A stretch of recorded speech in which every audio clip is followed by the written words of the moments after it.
எல்லாருக்கும் வணக்கம். ஒரு சின்ன கேப்புக்கு பிறகு உங்ககிட்ட வீடியோவில் பேசுகிறேன். கடைசியாக டீலிமிட்டேஷன் பற்றி பேசியிருந்தேன். அதை தொடர்ந்து எலெக்ஷன்லாம் நடந்து முடிஞ்சிருச்சு, ரிசல்ட்டும் வந்துச்சு. ரிசல்ட்டுக்கு பிறகு என்னவெல்லாம் நடந்துச்சு, என்ன நடக்குது எல்லாத்தையும் பார்த்துக்கிட்டு தான் இருக்கோம். 2 வாரமாக எல்லா வீடுகள்லேயும் நியூஸ் சேனல் தான் ஓடிட்டே இருக்குது. அந்த அளவுக்கு பரபரப்புக்கு பஞ்சமில்லாமல் போகுது. 2026 தேர்தல் முடிவுகளை எடுத்துக்கிட்டால் திமுக ஒரு பெரிய பின்னடைவை சந்திச்சிருக்கு. அதை நாம் ஏற்றுக்கிட்டு தான் ஆகணும். இது நிச்சயமாக நாம் எதிர்பார்த்த ரிசல்ட் இல்லை. இதுக்கு அவர் காரணம் இவர் காரணம்னு யாரும் யார் மேலேயும் பழி போடாதீங்க. தலைவராக இந்த தோல்விக்கு நானே பொறுப்பேற்றுக்கிறேன். வெற்றி கிடைக்கும்போது எனக்குத்தான் அந்த கிரெடிட் வந்து சேருது. அப்போது தோல்வி அடையும் போதும் அந்த பழியை நான் தான் ஏற்றுக்கணும்.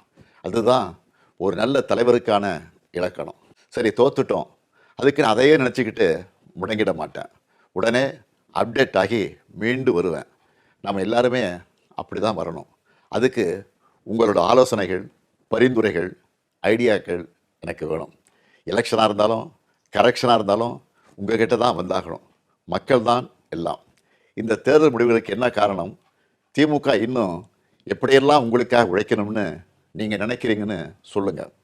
உங்களோட கருத்துக்களை ஓப்பனாக சொல்லுங்கள். அதுக்காகத்தான் இந்த உடன்பிறப்பின் குரல் வெப்சைட். இதில் உங்கள் கருத்துக்களை பதிவிடுறது ரொம்ப சிம்பிள். உங்கள் வாய்ஸ்லேயே பேசி கருத்துக்களை சொன்னீங்கன்னா அதுவே டைப் ஆகிடும். நேரடியாக நீங்களே டைப் பண்ணியும் சொல்லலாம். இல்லைன்னா நீங்கள் பேப்பரில் எழுதி அந்த ஃபோட்டோவை அப்லோட் பண்ணலாம், டாக்குமெண்ட்டாக அனுப்பலாம். உங்கள் கருத்துக்கள் எனக்கு வந்து சேர்ந்துடும். அதையெல்லாம் படித்து பரிசீலித்து நம்ம அடுத்த கட்ட நடவடிக்கையை வடிவமைக்க போகிறேன். நம்மளோட அணுகுமுறை, சிந்தனை, செயல்பாடு எல்லாத்தையும் மாற்றி ஆகணும். காலத்துக்கு ஏற்ற மாதிரி எவால்வ் ஆகித்தான் ஆகணும். உங்கள் கருத்துக்களின் அடிப்படையில் டிஎம்கே 2.0 வரும். கட்சியோட எல்லா லெவல்லையும் தேவையான மாற்றங்களை செய்ய போகிறேன்.